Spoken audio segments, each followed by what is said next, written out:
Baik, Assalamualaikum. Kita akan sambung perbincangan soalan berkenaan bab 3, iaitu teknik mengukur parameter kesihatan badan. Harap kamu dah buatlah soalan yang cikgu bagi. Okey. Sebelum itu, kita tengok sikit apakah yang dimaksudkan dengan topik hari ini. Sekejap. Okey. So, apa maksud parameter? Parameter ni adalah benda yang kita boleh ukur. Okay, parameter yang kita nak ukur untuk kita cek kesihatan badan kita ada beberapa lah. Yang pertama, suhu badan. Kita boleh ukur suhu badan kita untuk menentukan kita ni sakit ke ataupun sihat. Alright, apakah maksud suhu badan? Okay, suhu badan ni maksudnya darjah kepanasan atau kesejukan badan kita. So, apabila dia sebut tentang parameter, maksudnya kita boleh ukur suhu badan kita. Kena menggunakan alat. Okay, alat yang kita gunakan adalah termometer. Sekejap, termometer. Okay, ejaan ni bahasa Inggeris ni. Ejaan yang bahasa Melayu TERMOMETR. So, kita belajar dalam topik ini ada 3 jenis termometer. Berdasarkan keadaan-keadaan macam mana kita nak ukur suhu tersebut. Okey, kita ada termometer makmal. Okey, yang ni yang panjang yang kamu bisa tengok di dalam makmal. Kita guna untuk ukur suhu cecair. Okey, so termometer yang panjang ni kita tak boleh nak ukur suhu badan kita, tak sesuai. Okey, kita ada termometer rektal. Rektal ni adalah termometer yang kita masukkan ke dalam dubur. Okay, contohnya kita nak ukur suhu bagi bayi. Alright. Kemudian kita ada termometer infrared. Okay, inframerah. Yang ni famous sekarang ni sebab kita nak masuk dekat kedai ke ataupun apa-apa tempat, kita guna infrared yang kita scan suhu tu, yang kita sebut scan suhu dekat dahi tu, right? Yang tu keistimewaan dia tak perlu sentuh badan. Jadi setiap termometer ni digunakan pada tempat yang berlainan dan tujuan yang berlainan. Okey, habis suhu badan, kita guna juga parameter untuk mengukur kadar denyutan nadi. Okey, cikgu guna short form ni KDN lah, kadar denyutan nadi. Alright. So, kadar denyutan nadi kita boleh ukur dekat badan kita sendiri pada titik nadi. Okey, bila kamu rujuk buku teks, dia ada gambar rajah besar. Gambar rajah manusia dan dia tunjuk kat mana kedudukan titik nadi yang kita boleh ukur. Kita just letak kita punya jari pada titik nadi dan kita boleh kira. Okey, kita kira, adakah kita kira sahaja? Tidak, kita kira dengan masa tertentu. Jadi kena ada jam randik. Okey, ataupun jam digital. Okey, jam randik dan kita ambil bacaan denyutan nadi. Dan kita boleh kira kadar denyutan nadi. So, kadar denyutan nadi pada manusia tak sama. Dia berbeza mengikut jantina. Kalau perempuan dengan lelaki, kadar denyutan nadi tak sama. Biasanya kadar denyutan nadi lelaki lebih rendah berbanding perempuan. Sebab apa? Sebab jantung lelaki dia lebih besar. Jadi, bila kita kira kadar denyutan nadi dia adalah lebih rendah. Orang lelaki, kadar denyutan nadi lebih rendah berbanding perempuan. Sebab jantung lelaki lebih besar berbanding jantung perempuan. Okey, begitu juga dengan umur. Okey, bila umur berbeza, kadar denyutan nadi juga tak sama. Okey, semakin meningkat umur, semakin rendah kadar denyutan nadi. Okey, maksudnya kadar denyutan nadi cikgu tak sama. Okey, maksudnya lebih rendah berbanding kadar denyutan kamu. Kadar denyutan nadi kamu sebab kamu lebih muda daripada cikgu. Alright. So, aktiviti fizikal pun akan menyebabkan kadar denyutan nadi seseorang berbeza. Kalau orang tu buat aktiviti lasak, contoh berlari, bersukan, kadar denyutan nadi dia bertambah sebab jantung dia bekerja lebih kuat untuk mengepam darah. Okey. So, kemudian kita boleh ukur juga tekanan darah. Tadi kadar denyutan nadi. Kalau tekanan darah, kita guna alat yang dipanggil sphygmomanometer. Okey, Jadi ini bacaan yang digital. Dia boleh tunjuk bacaan ada 3. Bacaan 1, 2, 3. Yang bawah ni denyutan nadi. So yang atas ni kita panggil bacaan sistolik. Bacaan atas ni adalah bacaan sistolik. Bacaan bawah ni adalah bacaan distolik. Sistolik, distolik. So dekat sini doktor boleh tahu sama ada kita ada penyakit tekanan darah tinggi atau tidak. Okey. So dia ada bacaan dia. Kalau normal biasanya kurang daripada 120. Okey, kalau 120 ni memang cantik lah. Kalau kurang kalau lagi kurang dia akan menjadi tekanan darah rendah pula. Okey. Kalau hipertensi ni tekanan darah tinggi, bacaan sistolik dia biasanya 140 dan ke atas. Kalau orang tanya, biasa kita sembang dengan orang tua, dia balik daripada klinik kan, dia akan bagi tahu ni bacaan tekanan darah makcik ni atas 150, bawah 90. Kita boleh faham lah, kata makcik ni ada tekanan darah tinggi. Sebab kalau 140 tu maksudnya dia lebih daripada 120. Atas tu bacaan atas, bacaan sistolik. Jadi dia dikategorikan sebagai ada tekanan darah tinggi. Ini kita guna sphygmomanometer, alat yang kita guna ukur untuk tekanan darah. Okey. So yang terakhir, ukuran untuk BMI. Bila BMI ni kamu kena ingat formula untuk ukur BMI. Senang saja, dalam PJK pun belajar yang ni kan. So kita macam mana kita nak kira sama ada kita ni kategori adakah normal weight ataupun overweight ataupun obesity. Obesity pula ada 3 kelas. Okay, kelas 1, kelas 2, kelas 3. Kita kena tahu kita punya jisim badan dan kita kena tahu kita punya tinggi. Kita boleh buat pengiraan. So jisim badan bahagi dengan tinggi kuasa 2. Tinggi ni kena darab 2 kali lah. Okay, tinggi kuasa 2. Dan kita dapat bacaan. Kita boleh tahu kita kategori mana. Okay. Alright, kita pergi ke soalan yang cikgu bagi. Tengok soalan yang pertama. Dah buat belum? Dah Okay, soalan pertama. Kita perlu memastikan suhu badan kita sentiasa berada dalam julat suhu normal. Okay, suhu normal ni maksudnya lebih kurang 37 darjah Celsius. Okay. Kalau kita dapat 39, tu demam lah. Okay, 38, 37.5 pun dikira suhu tak berapa normal dah. Alright. Apakah yang dimaksudkan dengan suhu badan? Apakah yang dimaksudkan dengan suhu badan? Apa jawapan?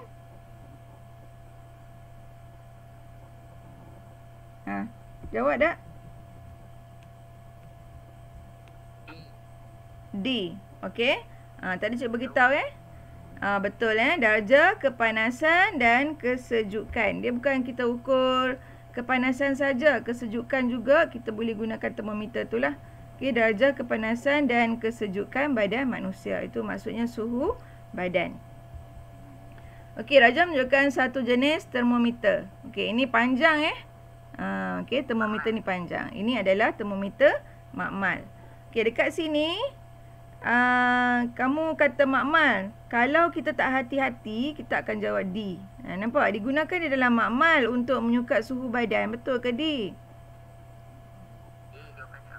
Okey, A jawapannya. Okey, nak menyukat suhu cecair. Sebab tu kena hati-hati walaupun soalan objektif ni kita kata alah mudah je ada jawapan, kita boleh teka ke semua. Jangan macam tu. Kena baca one by one dan faham betul-betul dan baru kita pilih jawapan yang betul. Sebab ni kalau nampak sekali lalu kita nampak makmal terus kita jawab D. Hati-hati. Alright, soalan nombor 3. Apakah faktor yang menyebabkan suhu badan melebihi normal? Maksudnya badan dia panas lah. Badan panas ni ada banyak faktor. Okey, apa ya faktor? Okey, D kan? Very good. Okey, jangkitan. Bila kita dah ada jangkitan sama ada virus ataupun jangkitan bakteria, badan kita akan bertindak balas dengan meningkatkan suhu badan. Bila suhu badan meningkat, okey, itu menunjukkan badan kita nak bagi tahu kata badan kita ada jangkitan. Jadi antibodi tengah bekerja untuk melawan jangkitan tersebut. Okey. Adri jawab. Adri masuk tadi. Tadi kata dia tak boleh masuk. Boleh masuk dah? Okay, good Adri. Okay, next. Antara berikut yang manakah faktor mempengaruhi kadar denyutan nadi manusia? D. Okey, kadar denyutan nadi manusia, berat badan berlebihan, betulkah? Jawapan apa? Sekali lagi. C. Okey. Cikgu tak dengar sangat ni. Okey, saya nak dengar. Sound dah besar dah. Okey, aktiviti fizikal. Alright. Jadi bila kita buat aktiviti lasak, okey, nanti kita guna perkataan lasak nah, sebab dalam kotak dia guna perkataan lasak. Bila kita buat aktiviti lasak, jadi kadar denyutan akan bertambah sebab jantung bekerja lebih kuat untuk membekalkan lebih banyak oksigen. Alright. Okey, ini adalah satu alat yang cikgu sebut tadi. Nama apa dia? Sphygmomanometer. Okey, di sini ada dua jawapan. C pun sphygmomanometer, D pun sphygmomanometer. So, ya jawapan dia yang paling tepat adalah D. Alright, D. Mengukur tekanan darah. Hati-hati nah. Mengukur tekanan darah. Okey, berapakah bacaan tekanan distolik bagi individu kategori tekanan darah berisiko? Yang ni boleh rujuk buku teks. Dia ada bagi satu jadual. Apabila kita cari tentang risiko, jawapan dia, kalau nak tengok buku teks, kamu tengok muka surat 42 tu ada jadual 3.1, klasifikasi bacaan tekanan darah orang dewasa. Kalau risiko dekat situ, tekanan distolik dia adalah 85 hingga 89. Okey, 85 hingga 89. So jawapan ni kita pilih A lah. 85 hingga 89. Walaupun 70 tu macam tak apa tepat, tapi dia ada sampai 89 lah. So kita pilih A lah. Sebab dia ada perkataan berisiko. Okey, next soalan 7. Manakah kesan yang disebabkan oleh jisim badan berlebihan? Bila badan kita punya jisim badan yang berlebihan, apakah risiko kesan penyakit? Penyakit apa yang boleh mai dekat kita jika badan kita ni berat berlebihan? A. A kan Syarika? Atira? Tengok. Okey. A, diabetes mellitus. Diabetes mellitus adalah penyakit kencing manis. Okey, penyakit kencing manis. Jadi senanglah dapat kalau badan kita tak jaga badan, jisim badan kita yang berlebihan. Jadi gula akan berkumpul dengan banyak dalam badan, akan menyebabkan penyakit diabetes mellitus atau kencing manis. Anemia ni penyakit kekurangan zat besi. Okey, zat besi ataupun kekurangan darah merah. Anemia. Osteoporosis pun kekurangan kalsium. Jadi tulang dia akan bengkok dan juga rapuh. Okey. Anoreksia ni dia kekurangan zat makanan disebabkan biasanya kena pada remaja-remaja yang ingin kurus. Okey, bila dia makan dia akan muntahkan balik, jadi badan dia kekurangan zat, dia akan jadi sangat-sangat kurus. Okey, anoreksia nervosa nama dia. Ni yang lebih, hal lain semua kurang. Anemia kurang, osteoporosis kurang, anoreksia kurang. Diabetes ni yang lebih gula. Okey, soalan 8. Okey, selepas jamuan hari raya, Razin mendapati BMI dia 28 kg per meter meter. Okey, ini menunjukkan berat badannya berlebihan. Razin perlu mengawal pengambilan makanan dan menjalankan senaman untuk memastikan berat badannya kembali normal. Okey, sekarang ni 28 ni adalah BMI yang menunjukkan berat berlebihan. Okey, berapakah anggaran berat badan yang harus dimiliki oleh Razin? Diberi bahawa ketinggian Razin ialah 1.69 meter. Okey, kita ukur biasanya dalam unit sentimeter kan? Macam ada orang 170 cm. Tapi bila kita nak ukur BMI, kita kena tukar dalam unit meter. Kita injak 2 tempat perpuluhan. Sebab dia bahagi dengan 100 kan. Jadi 1.69. So agak-agak berapa anggaran berat yang kita boleh anggarkan supaya dia dapat berat badan normal. Berapa? Buat pengiraan tak ni? Dapat tak? 50. B ke? Taufik? Taufik jawab apa? B. Okey. Kita tengok kalau diberi macam ni, kita buat pengiraan sikit lah. Sebab dia dah bagi dah 28, dia bagi 1.69. Okey, kita cek balik formula untuk BMI. Okey. Kita cek balik formula untuk BMI. Tengok sini. BMI adalah jisim bahagi tinggi kuasa 2 kan? Okey. Kemudian jisim ni kita tak tahu berapa. Kita ada jawapan untuk BMI dia dengan tinggi. So, jisim ni kita nak dapat macam mana? Kita kena darabkan BMI dengan tinggi kuasa 2. Kan? Okey. Ni 28 darab dengan 1.69 kuasa 2. Kita dapat jisim dia. Yang ni jisim untuk berat berlebihan. Faham tak? Kita ubah suai punya formula senangnya. Formula ni kita ubah suai untuk dapatkan jisim. Nak dapatkan jisim yang ni, BMI kena darab kan? Kita dapat 79.97. 79.97. Yang ni berat berlebihan. Soalan dia nak anggarkan berat untuk normal. Jadi untuk normal kita kena anggarkan lebih kurang 70 kilogram lah. Yang berdekatan dengan 79 ni kita anggap 70. Kena kurang lah daripada ni. Kalau 50, dia akan jadi macam, kalau kita kira balik 50, kamu kena kira balik. Kalau 50 dengan 46 ni kita takut dia kurang berat pula. Sekarang ni kita nak yang normal. Okey, faham 79 ni maksudnya dia kena kurangkan berat badan dia sehingga 70 kg. Baru dia dapat BMI yang normal. Okey, faham so, yang ni kena ingat formula. Senangnya jisim bahagi tinggi. Berat dulu, jisim dulu baru bahagi tinggi. Formula kena ingat untuk BMI. Okey, kita pergi ke soalan 9. Kekurangan jisim badan akan meningkatkan risiko seorang mendapat masalah kesihatan. Okey, maksudnya badan kita tak boleh kurus sangat. Ada orang yang memang badan dia payah nak naik, sangat kurus. Bahaya juga kalau kurus sangat pun bahaya, kalau berat sangat pun bahaya. Okey, kalau dia kurus sangat akan menyebabkan penurunan daya tahan badan melawan penyakit. Jadi badan dia tu tak boleh nak lawan penyakit sangat. Okey, ada penyakit mungkin anemia sebab kekurangan darah. Okey, apakah masalah kesihatan lain yang mungkin dihadapi oleh seorang yang kekurangan jisim badan?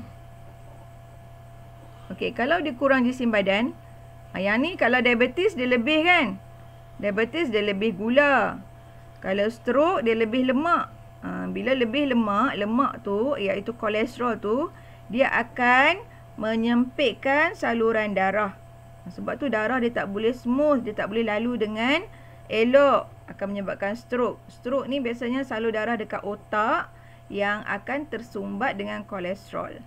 Okey. Komplikasi sendi dan tulang, yang ni disebabkan oleh asid asid uric acid kat tulang. Tulang ni mungkin osteoporosis, dia kekurangan kalsium. Right? Okey. Masalah lain kalau kurus sangat boleh menyebabkan apa? Rasa-rasa kamu? Penyakit apa? Kemurungan. Dia depress. Okay, depression. Kalau terlampau kurus sangat. Dia tengok orang lain semua okey, dia kurus sangat, depress. Okey, soalan 10. Apakah cara yang betul untuk kurangkan jisim badan? Ini untuk orang yang mempunyai jisim badan berlebihan. Dia boleh cari jalan untuk kurangkan jisim badan dia. Macam mana caranya? Makan mengikut piramid makanan. Jawapan apa? Sekali lagi, tak dengar. Okey, satu betul tak? Makan mengikut piramid makanan dan pinggan sihat Malaysia. Okey, betul kan? Pantau berat badan 6 kali dalam sehari. Tu dia. 6 kali. Jenuh tak buat apa. Masuk Google Meet pun tak dan. 6 kali nak check. Okey, nombor 3. Bersenam secara teratur 30 minit selama 3 kali seminggu. 3 kali seminggu. Nak buat hari-hari mungkin tak sempat. Kita at least 30 minit selama 3 kali seminggu. Makan buah-buahan dan sayur-sayuran saja. Makan buah-buah semua, nasi semua tak payah makan. Betul ke? Jawapan dia apa? B. Okay, good. B. 1 dan 3. 4. Nasi kena makan juga. Kalau tidak, kita tak dapat tenaga. Jangan makan buah dengan sayur, tak boleh jugalah. Tak ada tenaga, kita boleh. Ni. Okay, sekejap Sekejap. Halo. Ada mana? Okey, kejap. Okey. Iklan sekejap Okey, now. Soalan 11, habis kita masuk section A. Okey, jadual 1 menunjukkan kadar denyutan nadi dua orang murid selepas melakukan 3 aktiviti berbeza. Okey, murid 1 dengan murid 2. Dia tengok dia punya kadar denyutan nadi KDN dia untuk seminit. Murid 1 masa berehat 64, murid 2 78. Dekat sini kita boleh agak dah. Murid 1 ni lelaki ke ataupun perempuan. Murid 2 ni lelaki ke perempuan. Yang mana kadar denyutan nadi dia tinggi dalam semua aktiviti. Ini senangnya tengok je. Murid mana? Yang mana tinggi? Ni 64, ni 96, ni 120. Murid 2 78, 100, 128. Murid mana? Kadar denyutan nadi yang paling tinggi dalam semua aktiviti. Apa rajin sikit type jawapan, typing sikit baru nampak, baru cikgu semangat. Ni senyap je. Mana jawapan? Atira?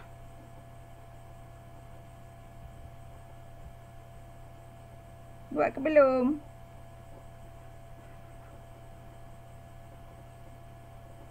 Cikgu tanya, cikgu jawab sorang-sorang. Syafika? Murid 2. Okey. Aktif sikit semua. Adrisha, Alia, Iman, Atira, Syafika, Taufik, Hidayat. Okey, murid 2 lah. Sebabnya kita nampak kat sini semuanya tinggi. 78, 100, 128. Okey, jadi murid 2 mempunyai kadar denyutan yang paling tinggi. Okey, lama lupa simpan jawapan. Okey, nyatakan hubungan antara kadar denyutan nadi dengan jenis aktiviti fizikal. Kita boleh kaitkan aktiviti ni yang berbeza kan. Jadi ini adalah pemboleh ubah manipulasi. Berehat, berjalan, berlari ni adalah pemboleh ubah manipulasi. So kadar denyutan nadi adalah pemboleh ubah bergerak balas. Jadi untuk relationship ataupun hubungan, kita kaitkanlah kadar denyutan nadi dengan jenis aktiviti fizikal. Hati-hatinya kita tak boleh sebut kadar denyutan nadi dulu, sebab kita lakukan aktiviti dulu baru kita dapat kadar denyutan nadi. Nampak tak? Jadi kita kena sebut semakin bertambah aktiviti lasak. Yang ni lah aktiviti lasak ni kita kaitkan dengan tiga-tiga ni lah. Okay, semakin tinggi kadar denyutan nadi. Ada juga student, pelajar yang dia buat macam ni. Dia buat kadar denyutan nadi dulu. Contoh, semakin bertambah kadar denyutan nadi, semakin bertambah aktiviti lasak. Jawapan macam tu salah. Sebab dia letakkan pemboleh ubah bergerak balas dulu. Kita kena buat pemboleh ubah manipulasi dulu, iaitu aktiviti lasak ni. Kemudian baru kita letak pemboleh ubah bergerak balas. Nampak tak? Okey, itu adalah hubungan. Okey. Apakah dua faktor lain yang mempengaruhi kadar denyutan nadi? Apakah faktor lain? Tadi kita sebut faktor umur. Kemudian kita sebut faktor jantina. Kemudian sebut faktor aktiviti fizikal. Dalam soalan tadi, dia berkaitan dengan aktiviti fizikal kan? Apa dia? Dua lagi. Nampak dua markah. Yang ni nak nyatakan saja. Okey. Kamu boleh letakkan jantina ataupun umur. Tidak dua Kalau kamu nak letak 3 jawapan, pastikan betul-betul jawapan itu kamu memang pasti betul. Kalau rasa macam ragu-ragu, betul ke tak jawapan ni, jangan letak. Sebab takut nanti jawapan tu jadi salah. Okey. Kemudian kita boleh letak aktiviti fizikal. Okey, boleh letak aktiviti fizikal tak? Cikgu saja bubuh ni. Kita tak boleh letak dah aktiviti fizikal sebab dah ada dalam soalan. So jawapan aktiviti fizikal ni salah. Cikgu letak ni untuk kamu buat ulang kaji lah nanti kalau kamu lupa. Okey. Untuk aktiviti fizikal ni tak ada markah dah lah sebab dah ada dalam soalan. Okey. Stres pun boleh mempengaruhi kadar denyutan nadi. Macam kita terlampau risau ataupun kita bimbang ataupun kita takut, jadi denyutan nadi kita akan bertambah sebenarnya. Okey, stres ataupun tahap kesihatan. Orang yang sakit biasanya dia punya denyutan nadi dia berkurang. Orang yang sakit ni. Okey.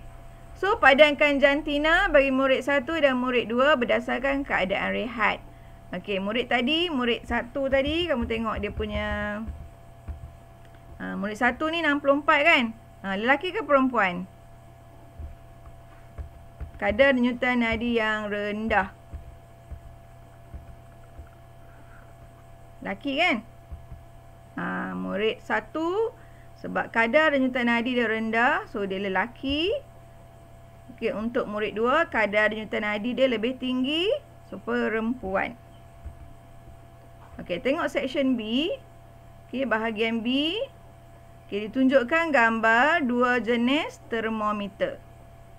Okey, 2 jenis termometer. Yang pertama P ni jenis termometer apa? Dalam buku teks ada rektal. Okey, termometer rektal. Yang kedua, termometer inframerah. Okey, inframerah. Okey, jadi dapat 2 markah dekat situ. Okey, apakah kegunaan kedua-dua termometer tersebut? Ditanya pula kegunaan. Senang saja jawapan. Okey, menyukat suhu melalui dubur. Okey, kedua, untuk Q, menyukat suhu tanpa bersentuhan dengan badan. Semua jawapan ni sebiji dalam buku teks. Okey, sejak pandemik, Najib memeriksa suhu badan sebelum masuki pasaraya. Okey, apakah termometer yang sesuai? Ni senang saja, memang duk buat selalu kan. Okey, kita bagi tahu nama, kemudian kita bagi reason kenapa dia sesuai. First, kita bagi termometer inframerah, itu dapat 1 markah. Kedua, dapat jawapan markah untuk tidak perlu bersentuhan. Okey, soalan seterusnya. Okey, Rajah 4 menunjukkan seorang lelaki dengan BMI dia, indeks jisim badan tidak unggul. Tidak unggul maksudnya ni obes lah ni.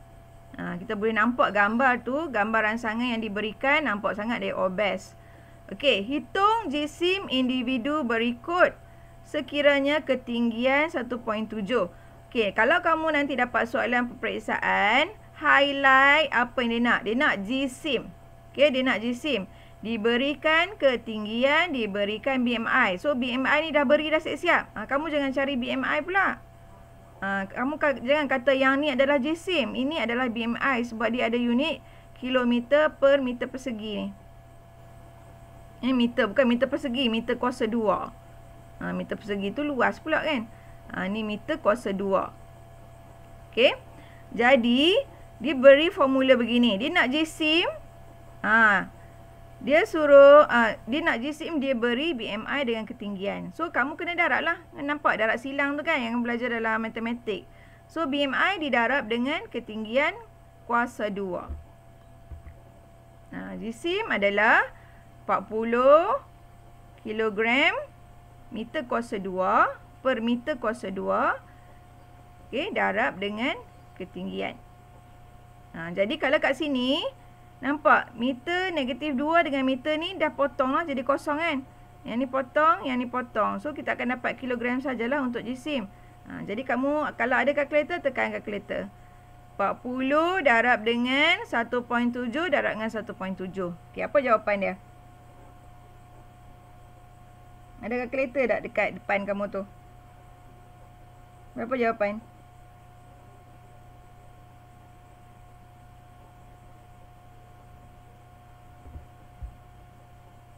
Taufik?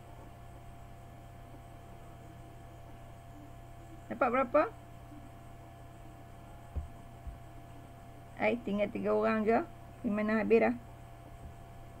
Lain tu Okey, dapat berapa ni? 40 darab 1.7 berapa?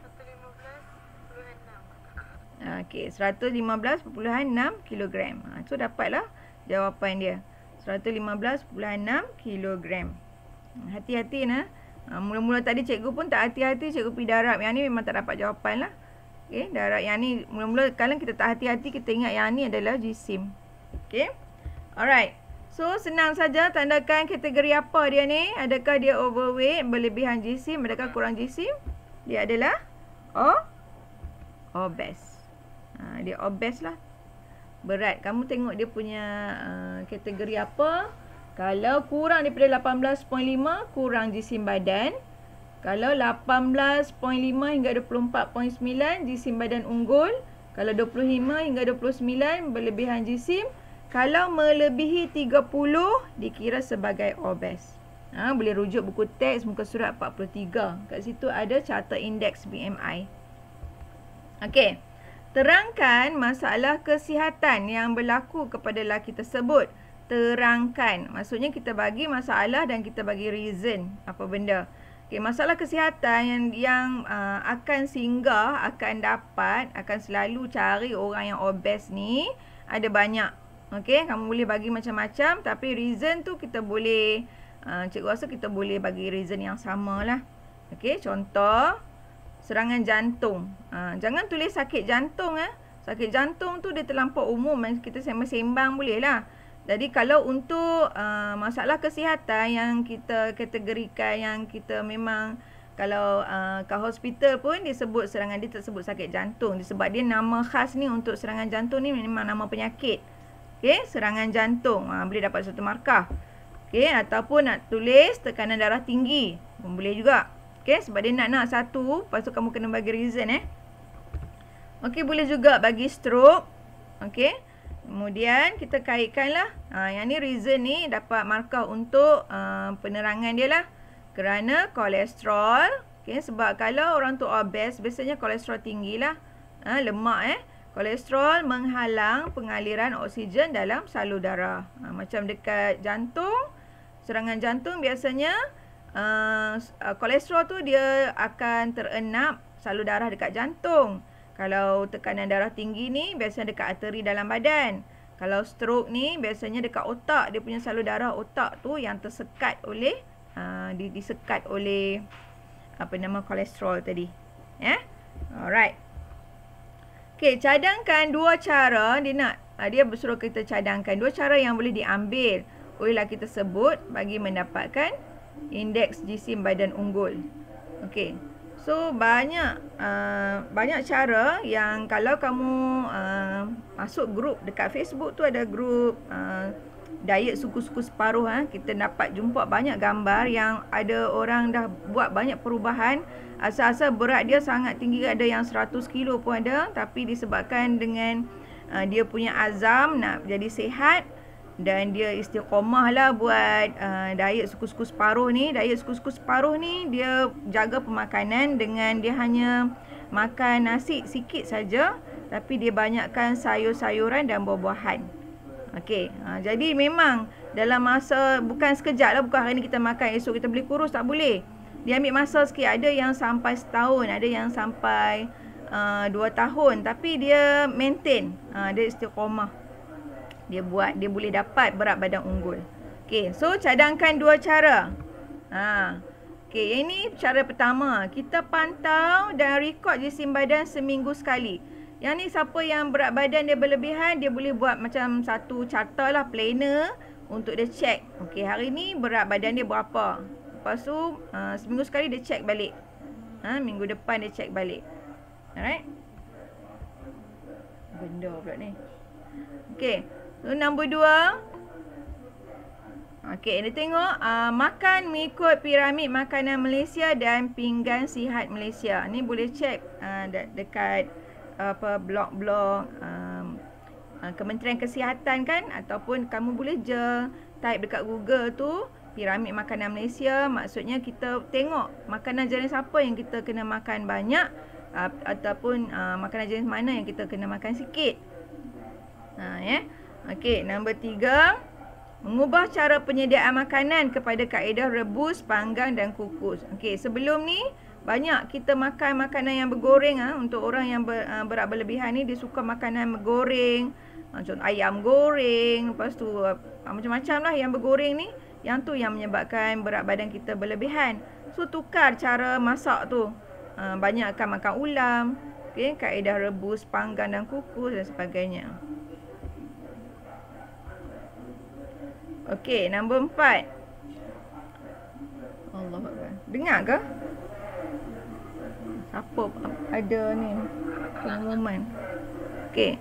Kurangkan makanan yang tinggi kandungan gula atau lemak. Yang ni kontrol Contoh. Untuk orang yang cikgu ada biasa baca lah dekat Facebook tu. Dia kata dia memang start dia nak buat diet ni. Dia tinggal terus minuman bergula. Dia hanya minum air masak sahaja. Sebab badan dia memang dah banyak gula. So itu satu cara. Memang mula-mula ni orang susah sikit lah nak tinggal. Sebab kalau kita minum minuman bergula ni, biasanya kita ketagih tau. Ketagih. Especially orang kencing manis. Dia dah badan dia memang dah biasa dengan minuman manis. Dia susah nak tinggal minuman manis tu. Dia macam satu ketagihan. Jadi cubalah untuk kurangkan makanan yang tinggi kandungan gula atau lemak. Itu ada 4. Dia nak 2 cara cikgu bagi lebih ni. Okey, senaman 30 minit 3 hari seminggu. Buat sekarang pun boleh. Siapa yang berat badan berlebihan. Yang kata berat badan unggul tu, alah cikgu, saya berat badan saya okey dah, tak payah buat. Jangan. Jangan macam tu. Kamu kena maintain berat badan dengan cara 1, 2, 3, 4, 5 ni. Cubalah. Cuba. Nak bagi berat badan maintain. Yang lelaki sama, start dia kahwin saja, dia dah tak jaga dah badan dia. Mulalah perut buncit. Okey. Itu yang bahaya tu. Perut buncit, badan pun naik. Umur biasanya dalam 30 ke atas tu berat badan berubah lah. Okay. Dapatkan sokongan daripada orang yang rapat. Yang ni perlu juga. Kena ada sokongan. Kalau dia cuba nak turun berat badan tapi dia duk dapat orang duk peleceh je kan. Tu nak diet lah tu. Jadi kita pun jadi down lah. Bagilah sokongan. Orang tu memang dia nak cuba turunkan berat badan. Bagilah sokongan dekat dia. Jangan kata, aku nampak hang betul ke, berapa lama dah duduk diet. Tak payah buat lah. Janganlah kan. Kita bagilah sokongan dekat dia. Alright. Okey, nombor 4. Cadangkan satu hipotesis bagi jadual di atas. Ini soalan nombor 4. Kaji jadual 2 yang berikut. Ini soalan lain ni. Okey, umur 9 bulan. Kadar denyutan nadi 110. Kalau umur 30, kadar denyutan nadi 70. Dia dah berkurang. Macam mana kita nak buat hipotesis? Kat sini kita boleh buat semakin-semakin. Semakin apa? Semakin bertambah umur. Yang ni PM pembeli ubah manipulasi lah ni. Semakin bertambah umur, semakin bertambah ke berkurang ni? Semakin berkurang kadar denyutan nadi. Ini bertambah, ini berkurang. Nampak 110 dah jadi 70, so berkurang. Kita kena tulis umur, kena tulis kadar denyutan nadi, kaitkan dua-dua ni. Itu hipotesis. Hipotesis adalah hubungan antara PM dengan PG. PM ni pembuli ubah manipulasi. Okey, ini adalah PG, pembuli ubah bergerak balas. Semakin meningkat umur seseorang, semakin rendah kadar denyutan nadi manusia. Okey. Next. Okey, B. Soalan berkaitan eksperimen. Untuk SPM, soalan nombor 11. Okey, memang dah tetap soalan nombor 11 adalah soalan wajib untuk reka bentuk eksperimen. Cumanya kita tak tahulah setiap tahun eksperimen apa nak keluar. Okey, eksperimen wajib kita yang untuk SSM tingkatan 4 sampai tingkatan 5 ada 22 eksperimen. So dalam 22 eksperimen tu kita tak tahu yang mana satu nak keluar dalam peperiksaan SPM. Okey, semalam siapa ada join? Cikgu ada bagi link kan, teknik jawab tu. Nanti kamu boleh tengok balik. Mungkin depa ada rakaman sebab dekat YouTube ada rakaman lah. Okey, reka bentuk satu eksperimen untuk menguji hipotesis dengan melibatkan seorang dewasa, seorang bayi. So kat sini dia dah bagi dah manipulasi dia. Seorang dewasa dengan seorang bayi menggunakan 1 jam randik. Okey, huraian anda harus mengenai aspek berikut. Jadi dalam kertas soalan kamu tulis tujuan, jawab. Mengenal pasti pemboleh ubah, jawab. Yang ni dia bagi satu panduan. Okey, alright, contoh. Ni senang, cikgu lupa nak simpan jawapan ni. Okey, tujuan. Tambah perkataan untuk pemboleh. Okey, untuk menyiasat kesan umur. Nampak umur ni PM. PM dia pemboleh ubah manipulasi. Kadar denyutan nadi manusia pemboleh ubah bergerak balas. Okey. So dalam soalan 11, first thing kamu kena cari, macam semalam cikgu tengok teknik dia jawab tu, dia kata kena cari the queen and the king of the question. King and queen tu adalah king dia pemboleh ubah manipulasi. Queen dia adalah pemboleh ubah bergerak balas. Kena cari dua tu sebab dalam setiap soalan dia akan kaitkan dua benda tu. Jadi jawapan yang ni lah. Menyiasat kesan umur ke atas kadar denyutan nadi manusia. Dapat 1 markah. Okey, dapat Okey, soalan B. Lah, tak simpan jawapan. Okey, tak apalah. Okey, pemboleh ubah dimanipulasikan umur. Okey. Pemboleh ubah bergerak balas, kadar denyutan nadi. Pemboleh ubah dimalarkan, ambil satu saja nah. Cikgu bagi beberapa ni untuk ulang kaji lah. Okey. Dimalarkan, tempoh masa, jantina, jenis aktiviti fizikal. Okey. Prosedur. Kenapa tak ni cikgu dah. Sekejap Cikgu dah. Oh, dia tak lekat kot. Oh, cikgu tak save kot tadi. Dah simpan dah jawapan dia. Tak apa, tak apa. Tak apalah. Rezeki kamu tengok jawapan terus. Okey, so kita nak buat, ada soalan, ada pelajar tanya, cikgu, prosedur ni nak buat, kena buat panjang-panjang kan? Macam dalam kutip panjang kan? Tak perlu. At least dalam 5 ayat yang jelas, kita dalam tu kita kaitkan pemboleh ubah manipulasi ada, bergerak balas ada. Okey. Contoh ni, nombor 1. Aktiviti ini dijalankan secara berpasangan. Okey, kita nak kena buat pasangan lah sebab seorang dia akan tengok denyutan nadi, seorang lagi dia akan tengok jam randik, nak kira kan untuk 1 minit. Okey, seorang individu memegang jam randik dan menjaga masa iaitu dalam kiraan seminit. Okey, seorang individu lagi mengira denyutan nadi pada pergelangan tangan. Okey, dia memang siap, dia nak kira dekat pergelangan tangan. Kena bagi tahulah. Okey, dekat pergelangan tangan. Lepas kira kadar denyutan nadi yang dikira direkodkan. Lepas kira kita kena rekodkan. Kat mana? Rekod di dalam jadual. Okey. Ayat last sekali adalah repeat, kita kena ulang balik. Mula kita ulang dengan individu berusia ataupun bayi. Tengoklah first kita buat apa dulu. Kalau kita buat bayi dulu, kita ulang dengan individu berusia. So 5 tu saja.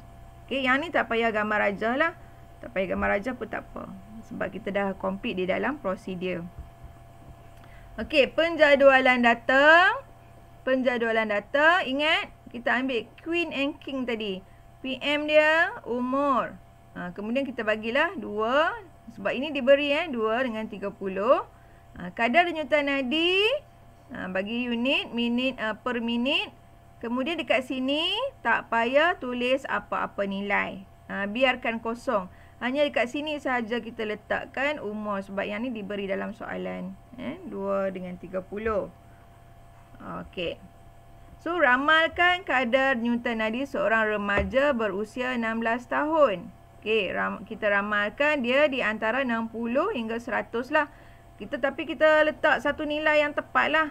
Kita mungkin letak 70. Okey, pemeriksa bagi betul sebab 70 tu adalah dalam range 60 hingga 100. Kalau dia bubuh 40, tak dapatlah markah. Biasanya kalau umur 16 tu dia punya denyutan nadi dia tinggi. Kan? Kalau bubuh sampai 200 tak logik pula. Jadi range dia hingga 60 hingga 100. 80 boleh, 90 boleh, 70 boleh. Okey. Alright, next soalan nombor 5. Okey, setelah mendapat nasihat doktor mengenai masalah anemia yang dihadapinya. Okey, ini adalah soalan berkaitan dengan situasi Nazirah berusaha menambahkan jisim badannya. Cadangkan cara kepada Nazirah untuk menambahkan jisim badannya. Kalau tadi nak kurangkan jisim badan, sekarang ni nak menambah jisim badan. Okey. Sama juga. Kita boleh guna amalkan pemakanan yang sihat. Okey. Kemudian makan mengikut waktu yang tetap. Dia ambil snack yang padat dengan nutrien bagi menambahkan kalori sebab dia kurang. Yang tadi kita belajar yang first tadi tu untuk kurangkan berat badan sebab dia jisim berlebihan. Yang Nazirah ni dia kurus sangat. Okey, kemudian dia ada masalah anemia kan. Jadi dia kena lain sikit lah. Dia kena ambil snack yang padat dengan nutrien. Kalau nak cantik lagi, kamu letakkan nutrien yang mempunyai zat besi yang tinggi sebab dia anemia. Anemia ni ferrum ataupun zat besi dia kurang. Ataupun untuk menambahkan kandungan darah. Okey. Makan makanan yang berkhasiat lebih daripada biasa. Okey, itu ada dia nak 4 markah kan, kita boleh bagi 4. Untuk 4 markah. Okey. Soalan B. Obesiti merupakan masalah kesihatan awam yang telah meningkatkan kebimbangan masyarakat dunia. Ini masalah kesihatan. Ini soalan jenis soalan nombor 12.